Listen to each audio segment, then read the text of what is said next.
Allahu alladziina aamanu minkum walladziina utul 'ilma darajat. Amma ba'du, fa inna asdaqal hadiits kitaabullah wa khairul hadyi hadyu Rasulillah sallallahu alaihi wasallam wa syarrul umuri muhdatsatuha wa kullu muhdatsatin bid'ah wa kullu bid'atin dhalalah wa kullu dhalalatin fin-nar. Wa bis-sanatil muttasil Imam rahimahullahu ta'ala wa adama an-naf'a bihi wa bi'ulumihi fid dharain amin. Segenap hadirin hadirat Bapak Ibu kaum muslimin dan muslimat sedang salat subuh Masjid Jami'. Assalam yang dimuliakan Allah Subhanahu wa taala. Berkhusus pengurus DKM Masjid Jami' Assalam beserta staf dan jajarannya. Puji syukur alhamdulillah kita panjatkan kehadirat Allah pagi ini dalam keadaan sehat walafiat, dalam keadaan semangat kita untuk berjuang di jalan Allah dan meraih keridhaan Allah. Kita bisa hadir melangkahkan kaki kita untuk sujud di hadapannya, sekaligus kita berinteraksi dengan sesamanya. Mudah-mudahan ibadah mahdhah kita maupun ibadah ghair mahdhah kita diterima sebagai catatan amal ibadah yang makbul di sisi Allah Subhanahu wa taala, dan kelak kita akan mendapatkan keridhaan Allah Subhanahu wa taala. Shalawat dan salam semoga tetap tercurah kehadiran junjungan kita penghulu alam baginda Nabi besar Muhammad sallallahu alaihi wasallam beserta para keluarganya, para sahabatnya, dan insyaallah kepada kita semua sebagai pengikutnya. Amin ya rabbal alamin. Bersama kita buka ta'lim kita dengan membaca Al-Quran suratul Fatihah. Berharap dengan fadilah suratul Fatihah Allah membukakan mata hati kita untuk bisa menerima kebaikan-kebaikan, ilmu-ilmu yang bermanfaat yang Allah berikan melalui Rasulnya, lalu kemudian disampaikan kepada para sahabatnya dan lanjut kepada ulama-ulama bahkan sampai saat ini. Bihadhihi niyyah ala kulli niyatin salihah. Ila hadratin Nabi Mustafa Rasulullah sallallahu alaihi wa alihi wasallam. Al-Fatihah. A'udzu billahi minasy syaithanir rajim. Bismillahirrahmanirrahim. Alhamdulillahi rabbil alamin arrahmanir rahim maliki yaumiddin. Iyyaka na'budu wa iyyaka nasta'in ihdinas siratal mustaqim. Shiratal ladzina an'amta 'alaihim ghairil maghdubi 'alaihim waladdallin. Amin.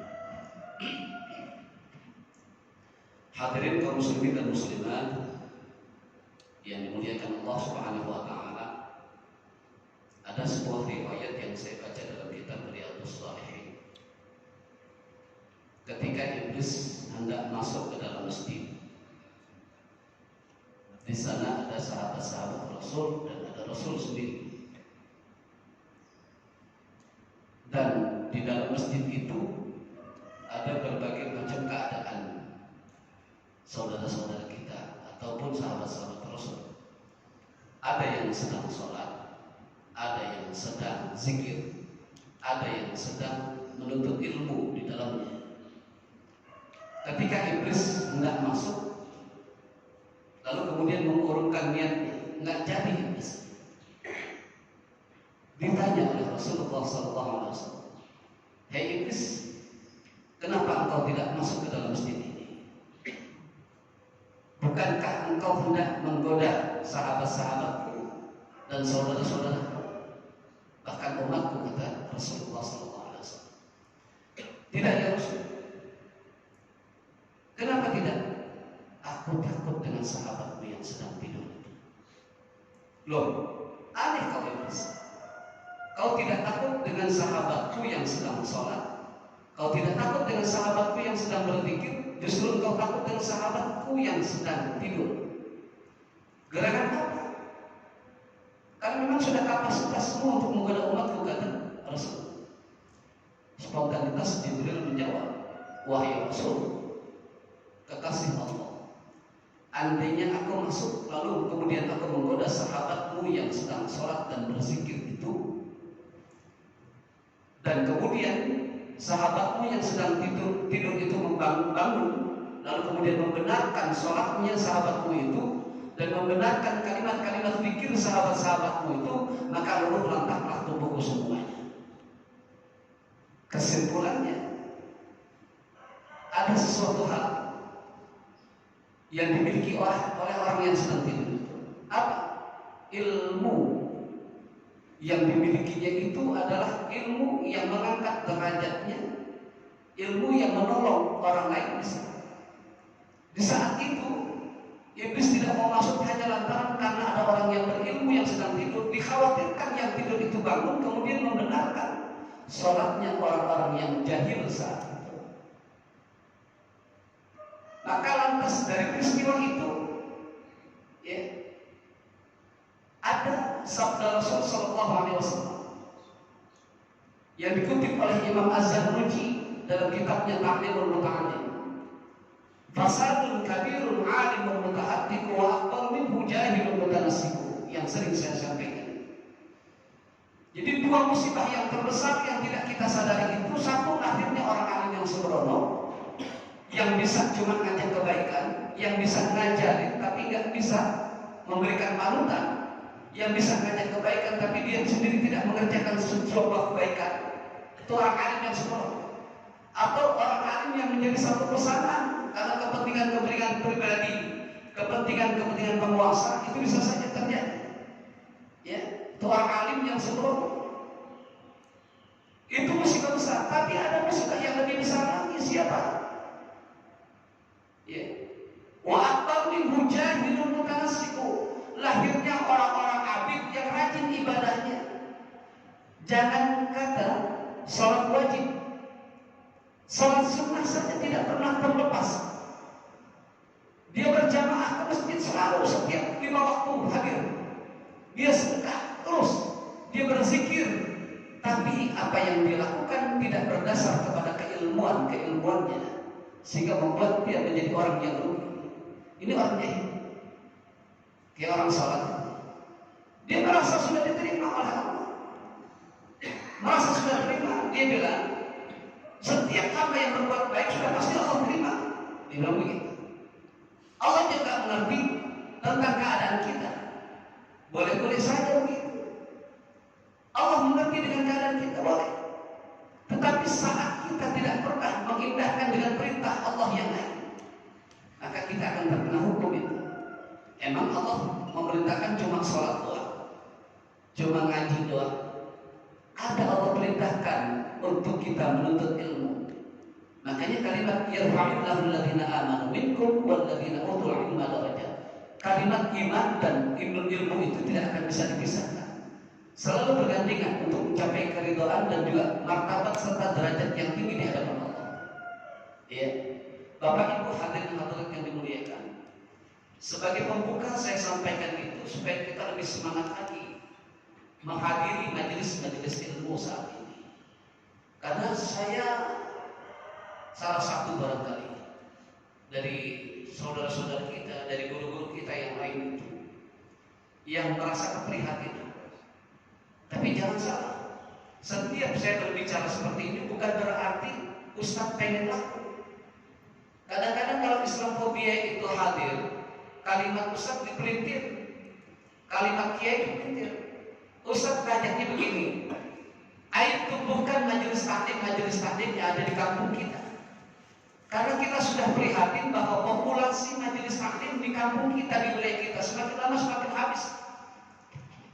Ya, semakin habis.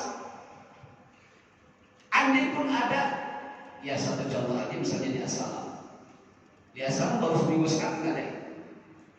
2 kali sama kaum ibu. Ibu kan hari Sabtu. Kalau kaum ibu bapaknya seminggu sekali. Apa cukup seminggu sekali?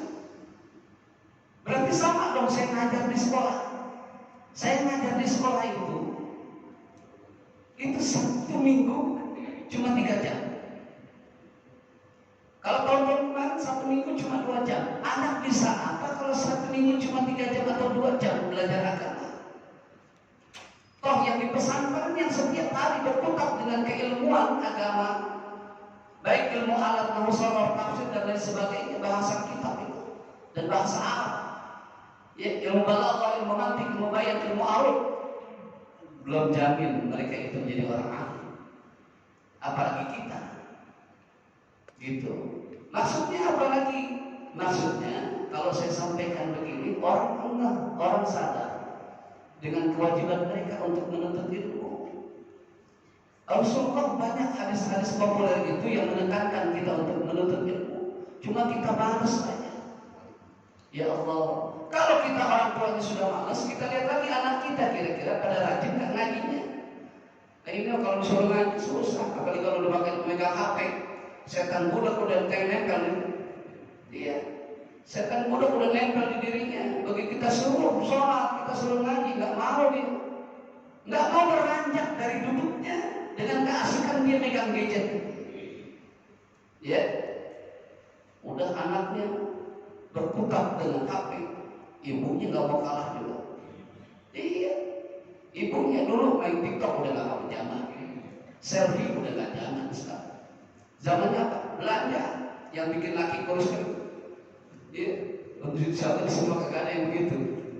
Belanja tiap saat dilihat aja Shopee, Lazada. Ada barang bagus murah, kasih tahu lakinya. Pak, ini bagus Pak, murah nih.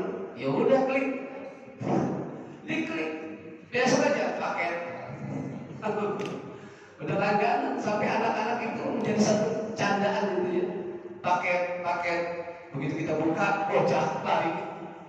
Ya. Ada. Iya, anaknya berkutat dengan HP, ibunya berkutat dengan HP, bapaknya juga begitu. HP lagi. Akhirnya anak kita tidak sentuh dengan nilai-nilai agama. Mana coba sekarang anak kita? Pak, saya setiap tahun ini keluhan saya banyak kalau lagi mengajar, karena saya tidak bisa secara waktu khusus buat anak-anak. Saya sudah berikan waktu khusus. Saya bilang gitu, saya ngajar dari jam 6:30 sampai jam 2. Jam 2 selesai, absensi saya sebagai guru itu jam 3. Saya bilang, menunggu dari jam 2 sampai jam 3, yang tidak bisa baca Quran, silakan datang ke masjid sekolah. Waktu itu sudah saya data anak-anaknya. Setiap kelas saya data siapa yang tidak bisa baca Quran. Saya bilang begitu. Kepala sekolah saya bilang, tolong fasilitasi Iqra, buku Iqra, supaya mereka cepat bisa baca Quran. Ya Allah, saya tunggu. Gurunya udah datang, muridnya belum.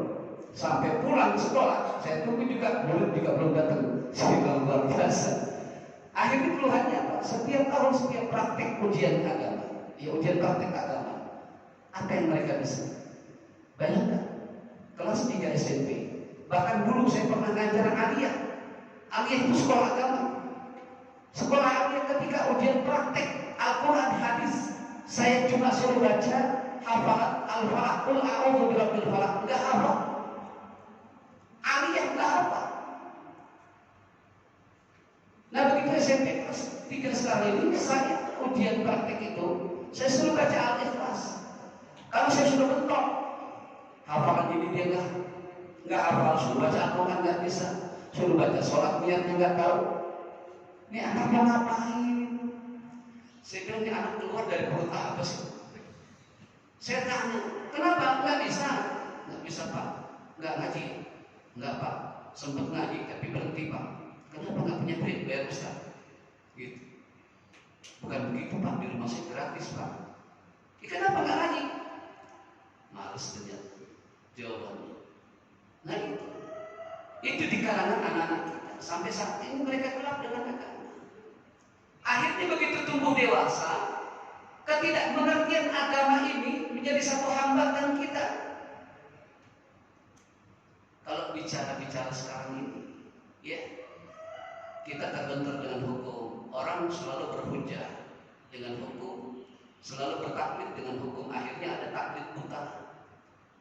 Saya berapa kali menghadapi orang-orang itu yang ketika dia berbicara tentang dalil, ternyata ketika saya telusuri dalilnya, dia nggak ngerti. Ada lagi yang bicara hukum, main haram aja. Ya. Saya katakan itu banyak permasalahan. Satu hal yang kecil aja. Saya tahu rokok itu mafsadatnya banyak, kerusakannya banyak. Tapi seorang ulama, seorang ustaz apalagi, nggak bisa beristidlal bahwa rokok merokok dipukul haram secara mutlak, nggak bisa.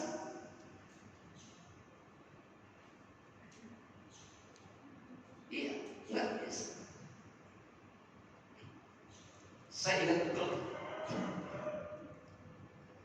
almarhum al-Muflah Syekh Muhammad Haji Syafi'i Hazami, ketika saya tawakuf majelis taklim se-DKI Jakarta di Puncak, itu tawakuf penutupan pengajian menjelang Ramadan itu kayak pesantren.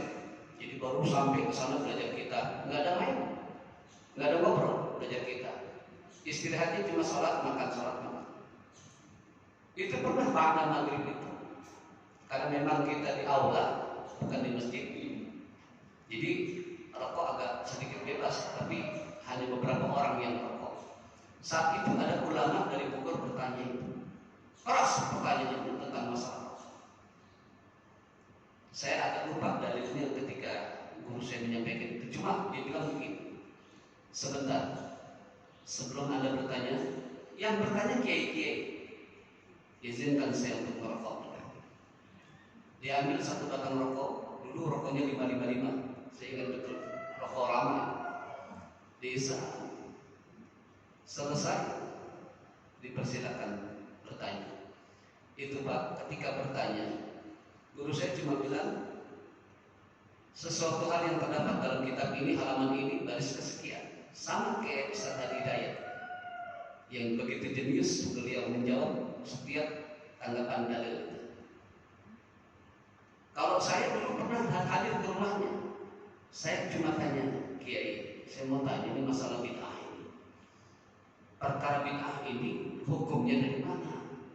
Terus kemudian saya bisa menjawabnya bagaimana supaya kalau kawan-kawan saya yang berseberangan dengan saya bisa menjawab tentang masalah bid'ah. Saya cuma bilang begini, itu kebetulan ruang tamunya kitab semua temboknya, sampai kamar tidurnya ruang itu kitab semua. Dia bilang, antum buka tuh yang pojok itu barisan ketiga, nah, dari kiri ketiga, nah dari atas keempat, buka itu, nah buka lembaran halamannya, halaman yang ke 205, silakan buka. Begitu dibuka, Kiai, ini benar Ustaz Kiai? Iya, sini dulu. Dia ada apa yang Anda baca? Tapi saya butuh penjelasan. Begitu dijelasin, dijelasin. Itu setelah dia merokok. Jadi dia lebih konsen daripada sebelum merokok. Artinya begini, sikapnya. Kalau kita mau bertaklim, mesti punya dalil, mesti punya kita berhujjah kepada siapa? Sanad hujjahnya itu. Nggak sembarangan.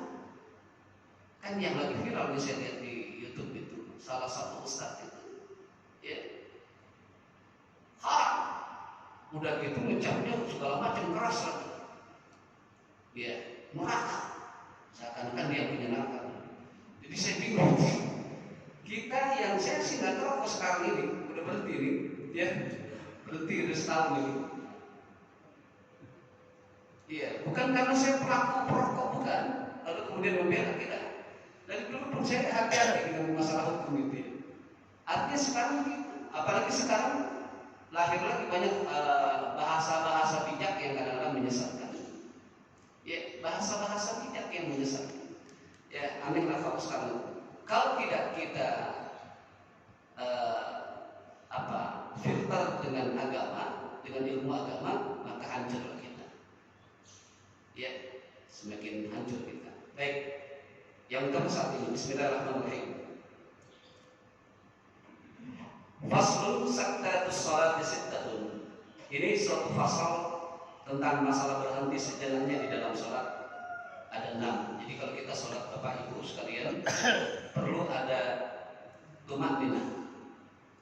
Berhenti sejenak itu tumakninah. Jangan orang salat itu seperti apa? Ya, bangun diri gitu. Ya.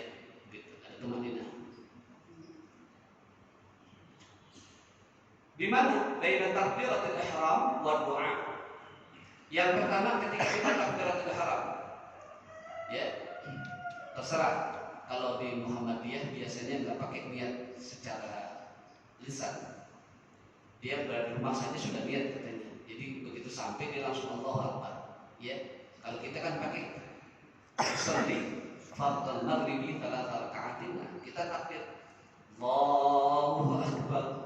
Ya. Nah, imam pun demikian. Allahu Akbar. Enggak langsung baca. Ada tumaninah. Jadi Allahu Akbar, Allahu Akbar, nah itu sah. Tapi kalau Allahu Akbar, Allahu Akbar kabira, alhamdulillah kabira, nah, itu baru. Jadi sejenak berhenti. Lalu apalagi wa baina du'a al-iftitah wa ta'awuz. Dari doa iftitah sampai kepada ta'awuz. Jadi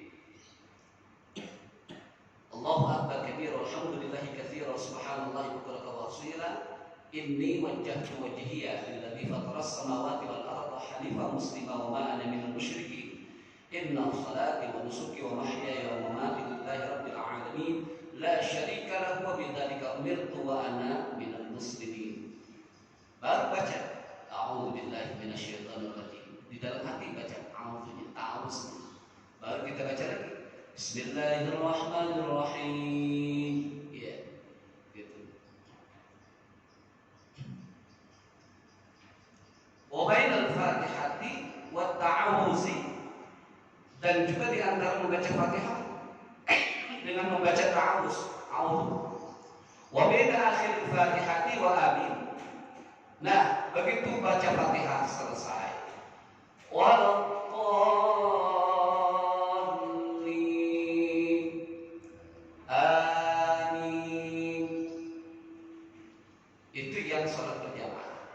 Yang sholat munfarid pun sama. Jadi kita baca tidak terburu-buru dalam sholat sendiri kita. Ya, kadang-kadang kita sholat sendiri ini yang banyak setannya. Sehingga ada saja kita yang lupa, ada lupa rakaatnya, ada lupa bacaannya. Kadang-kadang Fatihah ketinggalan sama kita. Kadang-kadang surah yang ketinggalan sama kita. Keseringan rakaat sama surahnya yang ketinggalan kalau lagi sholat sendiri. Makanya kita kenapa dianjurkan, ditekankan untuk sholat berjamaah. Jadi wa baina akhir Fatihah wa amin. Jadi waladdallin amin. Indah kalau gitu. Jangan sekali-kali orang tua masih kata bagus sama anak-anak. Dia sholat tarawih itu yang biasa. Waladdallin amin. Belum selesai. Iya. Kadang-kadang begitu. Alhamdulillah kalau saya di sholat di assalam dari begitu. Wa baina amin wa surah. Jeda antara amin dan surah juga ada. Ya, tumaninah. Wa baina surati wa ruku'. Nah, begitu surah selesai, kita ruku' ada jedanya juga. Ya. Lakum dinukum waliyadin. Allahu Akbar. Enak begitu. Ya. Kalau sholat di Istiqlal, di Sunda Kelapa, di Masjid Raya Bintaro, itu hampir rata sama begitu. Masjid Raya Pondok Indah. Ya. Tapi sekarang juga ada alumni-alumni PTIQ itu yang hanya mengandalkan hafalan saja. Tapi keilmuan tentang masalah keimaman ini juga masih banyak juga yang kurang. Jadi kalau saya perhatikan itu, ya, ketika dia baca surah baca Fatihah, waladdallin amin, dia langsung Bismillahirrahmanirrahim. Padahal dari situ, dari Bismillah sampai ke surah itu ada jedahnya. Ya, dari amin ada jedahnya ke surah. Nah, lalu berikutnya faslun al-arkanul lati talzamu fiha tumaninatu arba'atun. Ini satu fasal tentang rukun-rukun salat yang mesti padanya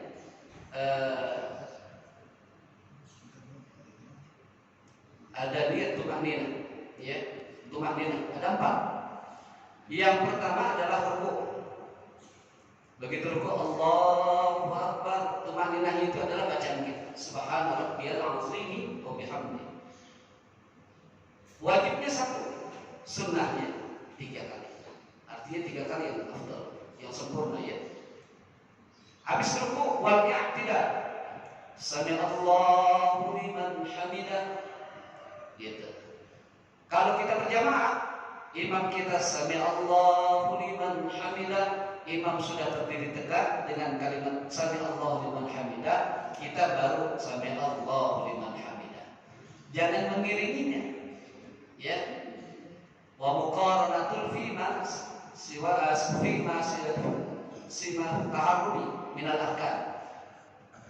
Fima siwa taharrumi minal arkan. Jadi jangan mengiringi gerakan-gerakan keimaman itu yang menyebabkan pahala berjamaah kita hilang. Ya. Jadi begitu rukuk, ya sudah rukuk. Sami Allahu liman hamidah, imam tegak baru kita sami Allahu liman hamidah. Seterusnya begitu. Wasujud, dan kemudian sujud. Sujud itu ya paling tidak 3 kali. Subhana rabbiyal a'la wa bihamdihi. Terus apa lagi? Wal julus baina sajdatain. Dan duduk di antara 2 sujud. Ya. Duduk di antara 2 sujud dengan tumaninah. Hiya sukunun ba'da harakatin bihaitsu yastaqirru kullu 'udwin mahallahu biqadrin subhan. Ya tumaninah itu ialah diam sesudah berubah, sekiranya menjadi tetap tiap-tiap anggota badannya pada tempat-tempatnya sekedar membaca subhanallah. Artinya dia berhenti sejenak karena memang ada bacaan itu. Ya. Ya, bahasan yang terakhir. Faslun asbabus sujudis syahwi arba'atun. Ini suatu fasal sebab-sebab sujudnya syahwi.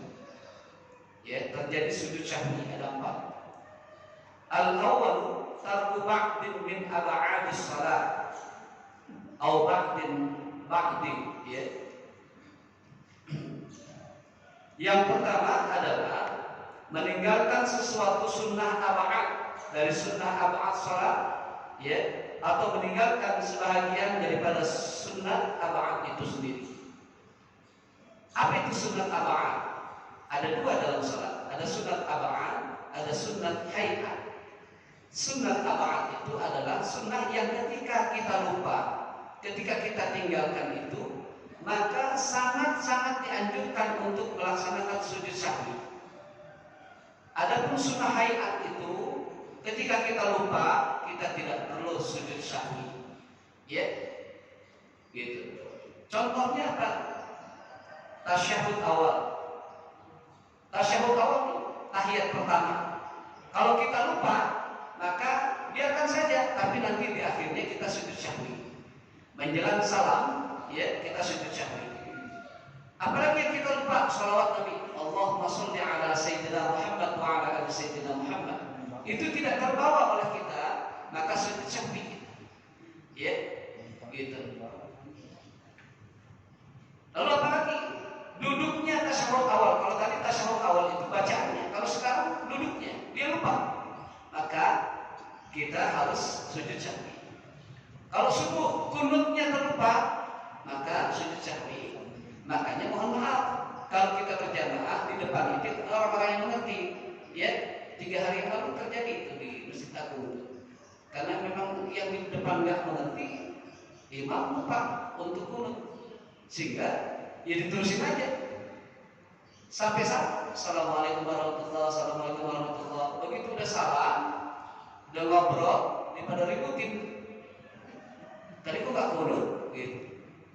Setidaknya yang di depan itu ketika mengerti dia nggak kunut, dia bilang subhanallah, kan gitu, subhanallah. Jadi dia bangkit lagi untuk kunut, atau dia nggak bangkit, dia nggak kunut, tapi di akhirnya sebelum salam dia sujud syahwi. Itu Bapak. Terus kepada siapa lagi? Kepada sholawat kepada keluarga Nabi kalau kita lupa. Allahumma shalli ala sayyidina Muhammad wa ala ali sayyidina Muhammad. Itu perlu. Ya. Itu sunat ab'ad. Gitu. Kalau sunnah hayat itu apa? Sunnah yang tidak dianjurkan untuk kita memiliki konsekuensi dengan sujud sahwi. Ya, contohnya sunat hayat itu doa iftitah, ya Allahu Akbar kabira. Lupa kita nggak sampaikan nggak apa-apa. Baca ta'awuz, a'udzubillah nggak apa-apa. Ya, membaca amin itu hayat namanya. Lalu membaca Al-Quran setelah Fatihah baca surah. Kita kelupaan nih kalau lagi munfarid, nggak apa-apa, ya, nggak perlu dengan sujud sahwi atau yang lain halnya. Asani fi'lu ma yubtilu 'amduhu wa la yubtilu sahwuhu. Ya, idza fa'alahu nasiyan. Yang kedua ialah mengerjakan apa-apa yang membatalkan salat. Ya, bila sengaja mengerjakannya dan tidak membatalkan bila lupa. Ya. Itu maksudnya apa?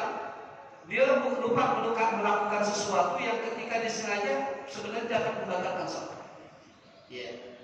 Melakukan sesuatu pekerjaan di dalam salat itu dia lupa. Padahal kalau nggak lupa, sengaja dia tinggalkan, itu membatalkan salat. Ya. Contohnya apa? Habis makan, udah kumur-kumur kita lagi pas wudu. Begitu udah kumur-kumur masih ada yang nyelip. Ya. Kalau kita main dengan lidah, kita telan langsung karena kelupaan itu nggak perlu. Ya. Tapi kalau memang kita lupa, kita ingat gitu bahwa menelan itu, serba salah gitu. Kita tahan di mulut dianggapnya kita makan, kita telan jadi masalah.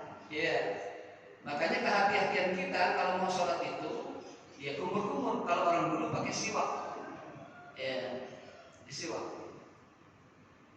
Jadi kalau lupa menelan makanan di sela-sela gigi itu, kalau orang Jawa bilang selilit ya, selilit orang Jawa bilang, itu bisa menjadikan kita untuk melaksanakan sujud sahwi.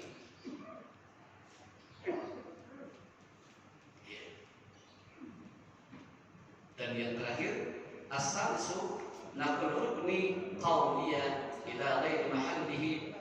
Ya. Yang ketiga ialah memindahkan rukun bacaan kepada selain tempatnya. Ya.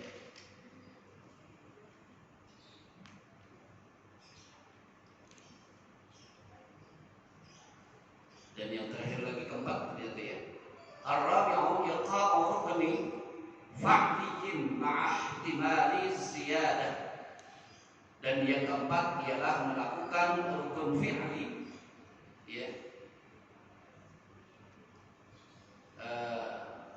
rukun pekerjaan beserta kemungkinan kelebihan daripada rukun itu. Jadi ada kelebihan rukun, ada kekurangan rukun. Nah itu menyebabkan kita menjadi sujud sahwi. Misalnya kita lupa rakaatnya. Ini rakaat udah keberapa ya? Nah itu biasanya kalau sholat sendiri. Nah kalau kelupaan begitu, mana jalan tengahnya yang kita ambil? Jalan tengahnya yang kita ambil adalah yang sedikit. Ya, sedikit. Gitu. Ini udah 3 atau 4 ya? Ambil yang 3. Ya, ambil yang 3. Jadi nanti seandainya kelebihan itu disempurnakan dengan sujud sahwi. Gitu. Nah hadirin hadirat jamaah yang memuliakan Allah Subhanahu wa taala. Sekali lagi tentang masalah tumanina sujud sahwi, ya, harus kita pahami itu supaya tidak terjadi kesalahan. Adapun sujud sahwi itu nanti kita lakukan itu menjelang kita salam. Makanya kalau sujud sahwi itu, pada saat sujud sahwi itu duduknya kita tidak seperti duduk tahiyat akhir.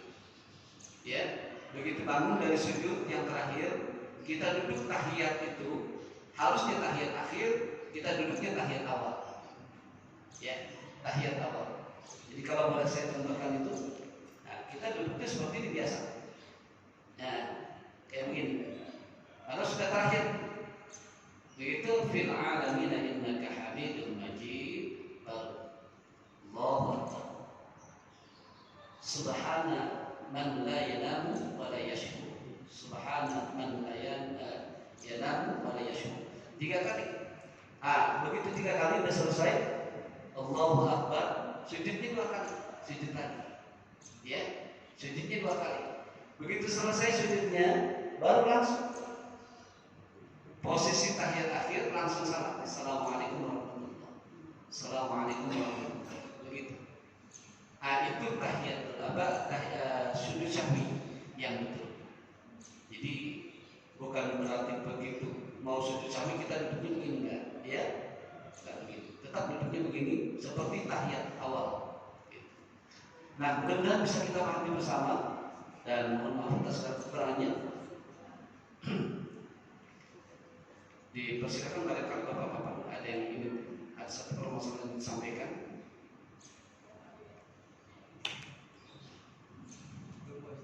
Iya. Lupanya setelah selesai sholat. Lupanya setelah selesai sholat. Iya. Ya sudah. Tapi kalau mau mengulang sih nggak apa-apa sebenarnya.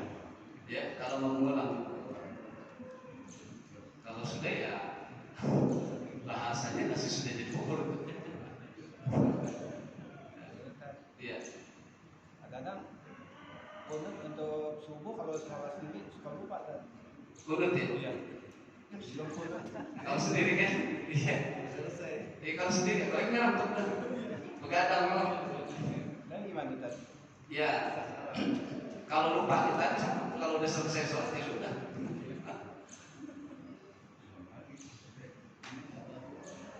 Jadi ada kekurangan sebenarnya. Ya. Sah sih sah. Sah. Diterima, insya Allah diterima. Cuma kan harusnya kita dapat semangkok, kita dapat setengah mangkok.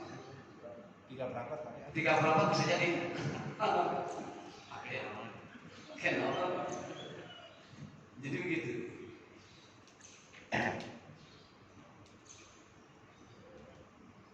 Makanya menyempurnakan ibadah itu ya kita tambahlah segala sesuatu hal yang sunnah itu. Ya. Kita jangan males dengan hal-hal yang sunnah. Sunnah itu penyempurna daripada ibadah. Terus satu hal lagi yang saya lupa mau nyampein itu. Kalau kita jadi imam, kalau sholat wajib, kalau memberikan aba-aba kepada jamaah atau kepada makmum, jangan sholatul jami'ah rahimakumullah ya. Saya masih dengar lagi nih sampai sekarang. Ya, imamnya ditunjuk ke depan imam. Dan sholatnya maghrib. Dia nyebutnya apa? Sholatul jami'ah rahimakumullah.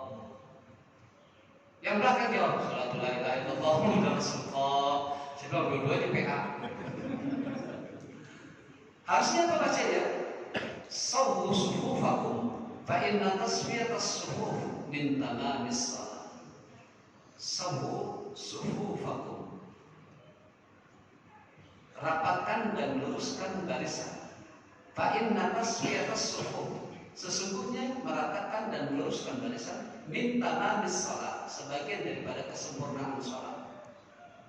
Ada lagi istawu, luruskan, wastaqimu, beristiqomah kepada kamu, wa'tadilu, berbuat adillah kamu. Adil dalam hal masalah sholat gitu maksudnya. Ya, adil dalam segala perkara urusan sholat. Jangan main-main maksudnya. Begitu. Nah, imam boleh begitu. Ya. Kecuali kalau sholat sunnah. Terbalik, kalau sholat sunnah jangan sawu sufufakum. Sholat Idul Fitri ini. Sholat Idul Fitri begitu muazin dia bilang udah as-salata sunnatas salat, as-salata sunnatan li'idil fitri jami'at rahimakumullah. As-salatu la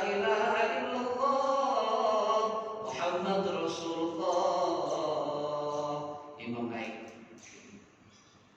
Sufufakum fa inna tasbihus sufuh. Terbalik. Kalau salat Idul Fitri, salatul jami'ah rahimakumullah. Begitu. Luruskan. Dapatkan barisannya. Itu baru begitu. Tapi yang utamanya salatul jami'ah rahimakumullah. Itu perhatian aja supaya tidak salah terjadi begitu ya. Supaya mengingatkan aja. Kalau udah tahu mungkin udah tahu. Ya. Ibu ada masalah? Ya, silakan. Waalaikumsalam. Iya.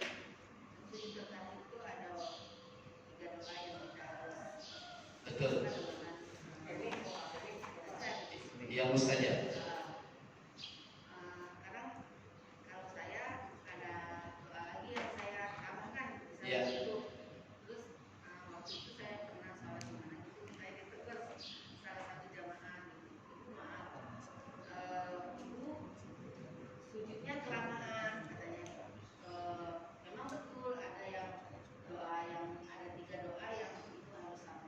Tapi kalau untuk sholat jamaah, kalau bisa jangan ditambah ya Bu.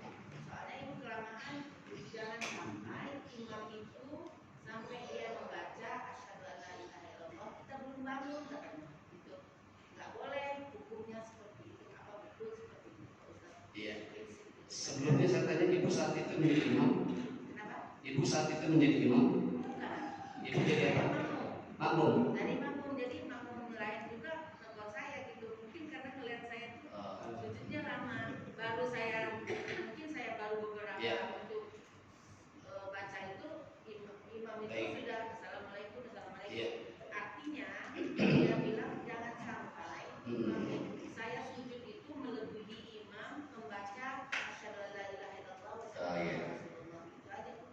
Yang ada juga imam itu memang tidak boleh lama. Sujudnya tidak boleh terlalu lama. Baca surahnya juga tidak boleh terlalu lama imam itu. Intonasi baca Fatihahnya juga jangan terlalu lama. Contoh nih, Bismillahirrahmanirrahim. Yang sedang. Kalau dia baca Bismillahirrahmanirrahim. Sudah endeknya yang gitu. Kelamaan yang begitu. Kalau imam lama namanya mengkhianati makmum. Tapi kalau jamaah makmumnya lama tidak ada masalah. Ya, apalagi kalau ibu sholatnya munfarid sangat bagus. Ibu sholat sendiri, ya, di rumah misalnya. Setiap sholat munfarid atau sendiri, dia keasikan dengan berkomunikasi kepada Allah dengan zikir-zikir, dengan bacaan itu, silakan boleh. Tapi tetap juga ada satu kaidah bahwa ada satu bacaan yang tidak boleh ditambahkan, ada yang memang boleh ditambahkan. Salah satu di antaranya ketika kita sujud. Ada 3 doa yang mustajab di saat itu. Ada juga tambahan doa-doa kita dengan harapan apa yang saat ini kita alami dengan kehidupan kita, Allah senantiasa menjaga kita. Gitu. Itu boleh kalau sendiri sholatnya. Terus makmum juga tidak ada halangan dan masalah. Ya. Cuma memang kalau kelamaannya sampai 15 menit apa 20 menit gitu ya, mungkin terlalu lama gitu. Tapi kan saya juga belum pernah dengar dilarang. Ya. Kalau imam benar ya. Kalau posisinya imam jangan terlalu lama ya. Mengkhianati makmum. Kalau sekarang aja saya kalau baca doa panjang-panjang habis dikritik. Doa panjang-panjang lama banget baca doa. Terutama kalau yasinan tuh tahlilan udah habis kita kalau baca lama-lama. Yang kita penting aja yang perlu. Untungnya apa ya, kita tahu maknanya. Segala sesuatu dari hal yang terbagus, dari yang bagus, saya ambil itu. Ya, kalau orang boleh cuma ngapal doang, ya maaf, Ustaz tahlilan gitu misalnya, ya udah dia apa adanya. Begitu suruh dipotong pendek, Yang penting dia bingung. Yang penting kagak ke bawah, ya kagak penting di bawah. Begitu urusannya. Ya.